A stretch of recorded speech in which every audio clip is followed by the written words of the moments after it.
Hello বন্ধুরা, রায়দীপ ব্লগে তোমাদের জানাই স্বাগত। আজ আমি সকাল সকাল উঠেই বেরিয়ে পড়েছি একটা ওয়েডিং শ্যুটের উদ্দেশ্যে। তো চলো যেতে যেতে বাকি কথা হবে। আজ আমাদের শ্যুটের লোকেশন হচ্ছে সোদপুর। আমি এখন পৌঁছে গেছি পার্ক স্ট্রিট ফ্লাইওভার। দেখো ভোরবেলায় রাস্তাটা কি সুন্দর ফাঁকা থাকে, আর চারিদিকে কি সুন্দর কুয়াশাচ্ছন্ন ওয়েদার। আমার তো হেভি লাগে এরকম ওয়েদারে গাড়ি চালাতে। আর সঙ্গে যদি থাকে বুলেট, তাহলে তো কোনো কথাই না এরকম ফাঁকা রাস্তায়। একেবারে ভটভট করতে করতেই আমি পৌঁছে যাচ্ছি আমার কাজের উদ্দেশ্যে। অনেকটা রাস্তা যেতে হবে গাড়ি চালিয়ে, তাই ভাবলাম একটু চা খেয়ে নিই।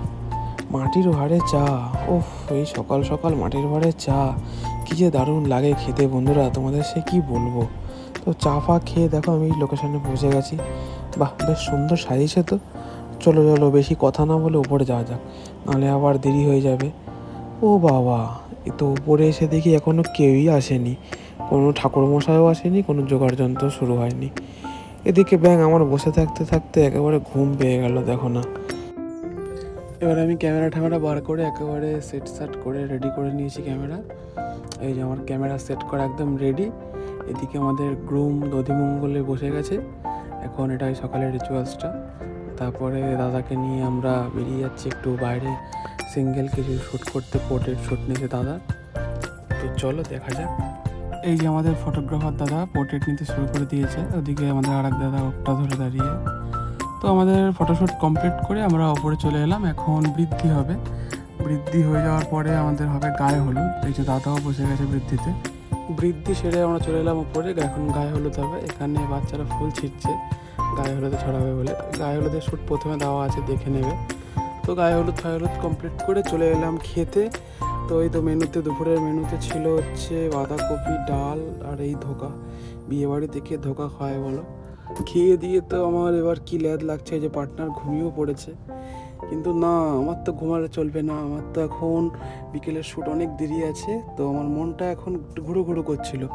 তো আমি ব্যাস বুলেটটা নিয়ে বেরিয়ে পড়লাম একটু একটা জায়গার উদ্দেশ্যে। তো কোথায় যাচ্ছি চলো দেখলেই বুঝতে পারবে তোমরা। এই যে চলে এসেছি, আমি এখানেই আসি প্রায়। আমার খুব ভালো লাগে বিশাল মেগামার্ট। তো এখানে চলে এলাম, ভাবলাম দুটো টি শার্ট নেবো। তো দেখছিলাম টি শার্টের কালারগুলো একটু ঘুরে ঘুরে। তো পছন্দ মতো দুটো টি শার্ট নিয়ে একটু ঢুকে গেলাম ট্রায়াল রুমে। এই যে একটা ডিপ ব্লু আর একটা এই যে সি গ্রিন টাইপসের নিয়েছি, একটু ক্যাপ মেরে নিচ্ছি ট্রায়াল রুমে। তারপর দেখো টি শার্ট দুটো কিনে নিয়ে চলে এলাম এই যে বিল কাউন্টারে। ঘরের একটা জিনিসও নিয়েছে, একটা ইডলি মেকার। তারপর শপিং টপিং করে ফিরতে ফিরতে সন্ধ্যা হয়ে গেল। এসে দেখছি লাইট ফাইট জ্বালিয়ে দিয়েছে, কি সুন্দর লাগছে। এদিকে আমাদের গ্রুম রেডি। এখন দাদার কিছু ওই গেটিং রেডি শট নেওয়া হচ্ছে। এদিকে দেখো একটা কি সুন্দর সন্দেশ দিয়ে একটা বড় বউ বানিয়েছে, কি সুন্দর তথ্য যাবে এটা। তো আমরা ওখান থেকে বিয়ে বাড়িতে চলে এলাম। আমি তো বেশি মেন জায়গায় দেখেছি আগে, খাওয়ার জায়গা দেখে নিচ্ছি কেমন। তারপর এই যে স্টার্টারে ছিল chilli baby corn, paneer tikka, chicken কাবাব, একদম জমে ক্ষীর একদম আজকে স্টার্টার। ওফ। এদিকে তারপরে এই যে বিয়েতে বসে গেল। সময় হাতে বেশি নেই, সবই তাড়াহুড়ো করে করতে হচ্ছে। ব্যাস আমিও ক্যামেরা সেট করে নিয়েছি। আমাদের শ্যুট এখন চলছে। এখন কতক্ষণে বিয়েটা কমপ্লিট হয় সেটাই আমি ভাবছি। এইদিকে দেখো এক কাণ্ড, পুরো সামনাসামনি কলা গাছ 4টে পুঁতে কী সব করেছে এখানে। আমাদের শ্যুট করতে এত প্রবলেম হচ্ছিল যে কি বলবো, একদম পুরো মুখের সামনে। ব্যাস এবার যজ্ঞ শুরু হয়ে গেছে, এক্ষুনি বিয়ে কমপ্লিট হয়ে যাবে, ব্যাস তারপরেই বাড়ি। কিন্তু না, এদের নাকি সিঁদুর দান আজকে হবে না, বাসি বিয়েতে সিঁদুর দান হবে। তো ভালোই হলো, একটা কাজ তো কমলো। ব্যাস তারপরে নিচে চলে এলাম, দেখি দুটো কেক নিয়ে এখানে হাজির। কিন্তু বড় বউ পিছনে, কিছুই বুঝতে পারছিলাম না যে কী হতে চলেছে।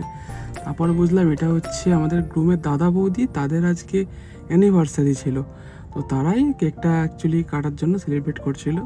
তো আমাদের ওদিকে কেক কাটা কমপ্লিট। এদিকে আমাদের মেন মালিক এখন গ্রুমের সঙ্গে কথা বলছে কাপল শ্যুট নেওয়ার জন্য।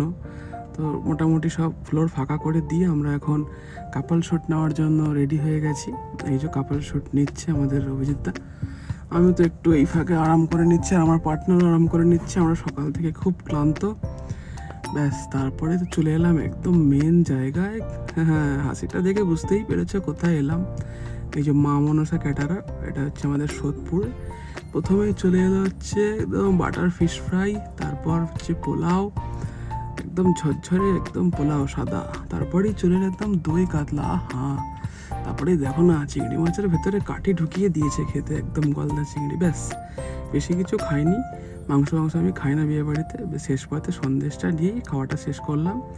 তারপরে এই যে আমাদের নলেন গুড়ের আইসক্রিম, আহা কি খেতে। তারপরে এবার খাওয়া দাওয়া কমপ্লিট তো হয়েই গেল। এবার নিজেকে একটু রেডি করে নিচ্ছি, বাড়ি ফিরতে হবে।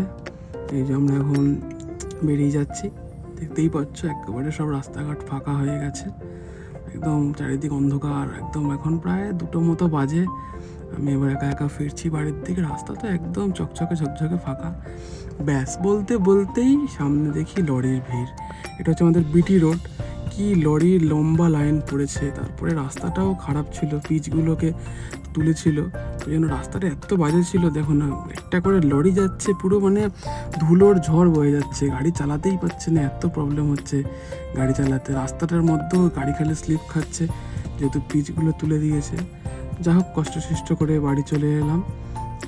এই যে এখন বাজে 3:28, প্রায় 3:30 বাজে। এখন বাড়ি পৌঁছালাম সবে। তো চলো, আজকের ব্লগ এখানেই শেষ। খুব ক্লান্ত। ভিডিওটা ভালো লেগে থাকলে অবশ্যই লাইক, কমেন্ট অ্যান্ড শেয়ার করে দেবে। তো চলো, দেখা হচ্ছে পরবর্তী ব্লগে। Tata, bye bye.